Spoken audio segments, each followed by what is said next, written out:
झारखंड की सत्ता में प्रमुख साझेदार कांग्रेस ने सरकारी अधिकारियों पर पूर्व की रघुवर सरकार के प्रभाव में काम करने का आरोप लगाया है।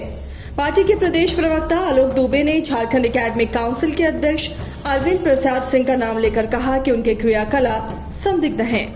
संघ की पृष्ठभूमि में आने वाले जैक अध्यक्ष की नियुक्ति भी पूर्व की रघुवर सरकार के कार्यकाल में हुई थी, लिहाजा सरकार को बदनाम करने के लिए वे अपने अधिकारों का इस्तेमाल कर रहे हैं।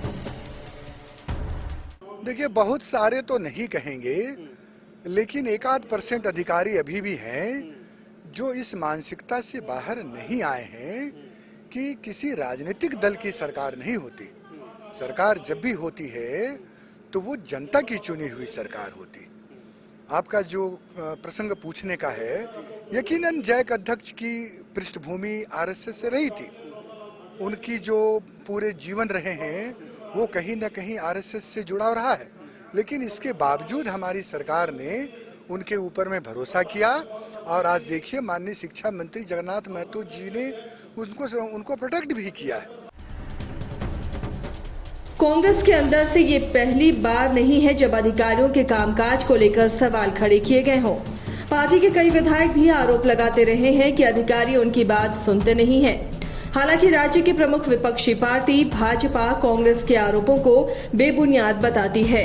पार्टी के प्रदेश प्रवक्ता प्रदीप सिन्हा ने कहा कि राज्य में ब्यूरोक्रेसी को काम करने के लिए बेहतर माहौल नहीं है, लिहाजा सरकारी योजनाओं को जमीन पर उतारने में दुश्वारी आ रही है।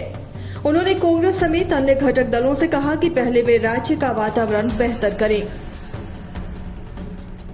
देखिए, मैं समझता हूँ राजनीति की समझ रखने वाले व्यक्ति को तो इतनी जरूर सूझबूझ होगी कि अधिकारी किसी सत्ता का पिछलग्गू नहीं होता है। सरकार बदलते ही जिस तरह से अधिकारियों का रवैया होता है, आप ये नहीं कह सकते। आरोप लगाना अलग बात है, आपको ये देखना होगा कि सारी संस्थाएं अच्छे से काम करें, उसके लिए माहौल देना, और साथ साथ जो लोग ऊपर के पदों पर बैठे हैं उनका आचरण, उनका संबंध कैसा है उन लोगों के साथ, इस बात पर निर्भर करता है। आरोप लगाना बहुत आसान होता है कि जैक अध्यक्ष चूँकि हमारे सरकार के कार्यकाल में नियुक्ति हुई थी, इसलिए उनको टारगेट करना उचित नहीं है। आप जाइए उनके पास, क्या सरकार चाहती है, सरकार छात्रों के भविष्य को लेकर किस तरह से सपने देख रही है, तो आप बताइए उनको। वो निश्चित रूप से सरकार के कारिंदे हैं, तो सरकार के हिसाब से ही चलना होगा। सरकारी अधिकारियों के कामकाज को लेकर राजनीतिक बयानबाजी चरम पर है। विनोबा भावे विश्वविद्यालय के पूर्व कुलपति प्रोफेसर रमेश शरण कहते हैं कि किसी भी अधिकारी को न्यूट्रल होकर काम करना चाहिए। सरकार के प्रभाव का जहां तक सवाल है तो उसमें रूल ऑफ लॉ और आम आदमी के हितों का ख्याल रखा जाना चाहिए।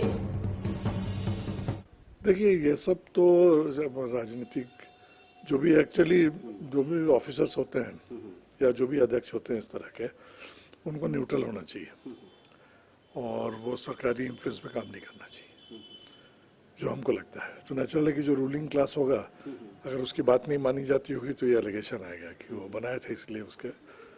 तो ये सब तो हमको लगता है कि महत्वपूर्ण है कि जो भी जैसे ऑफिसर्स का वर्ग है, लेकिन उसको तो पॉलिटिकली डिसीजन तो लेना है या डिक्टेशन तो देना है, उन लोगों को डायरेक्ट राजनीति में नहीं आना चाहिए। पिछले 2 साल के कार्यकाल में हेमंत सोरेन की सरकार ने बड़े पैमाने पर अधिकारियों को एक जगह से दूसरी जगह पर भेजा है। विभागीय स्तर पर भी अधिकारियों की बदली हुई है। हालांकि कुछ एक स्थान ऐसे हैं जहां अब भी पूर्व की सरकार में कार्यरत अधिकारी काम कर रहे हैं। रांची से न्यूज बायोस्कोप के लिए कैमरा पर्सन हृदय के साथ शहनवाज की रिपोर्ट।